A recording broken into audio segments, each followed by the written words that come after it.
Serikali ya kijeshi ya Burkina Faso imetangaza kwa mara nyingine kuwa imefanikiwa kudhibiti jaribio kubwa la mapinduzi lililokuwa limepangwa kutekelezwa na wanajeshi waasi walioungana na vikundi vya kigaidi.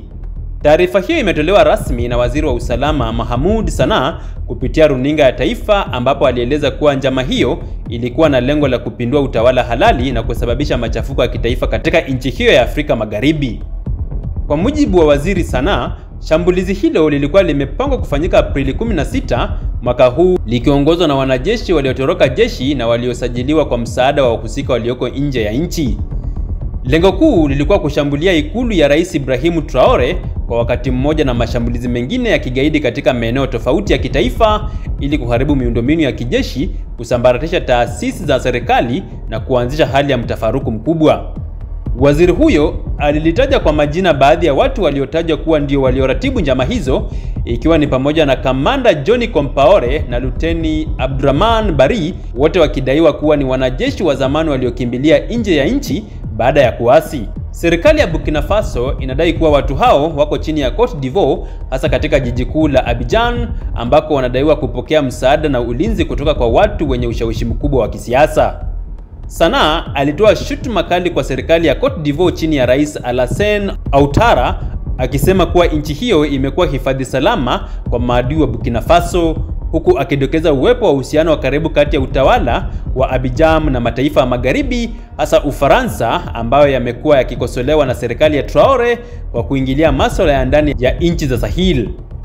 Tangu kupinduliwa kwa serikali ya kiraia ya Burkina Faso mwaka 2022, taifa hilo limekuwa chini ya uongozi wa kijeshi unaoongozwa na Kapteni Ibrahim Traore, ambaye alichukua madaraka kwa ahadi ya kuimarisha usalama na kupambana na ugaidi unaoenea katika eneo la Sahel.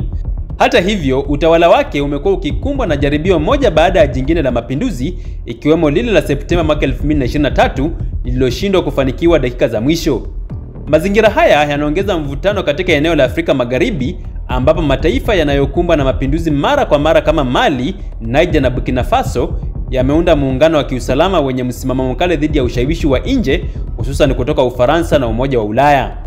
Serikali ya Burkina Faso imesema kuwa uchunguzi umeanzishwa mara moja ili kuwatafuta na kuwashtaki waliohusika wote ndani na nje ya nchi.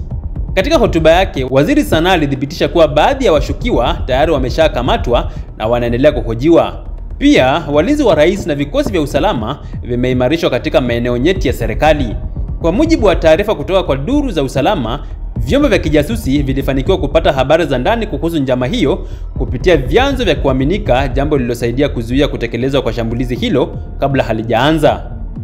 Rais Ibrahim Traore katika taarifa yake kwa taifa aliwahimiza raia kuwa watulivu na waendelee kuunga mkono serikali katika vita dhidi ya ugaidi na usaliti wa ndani.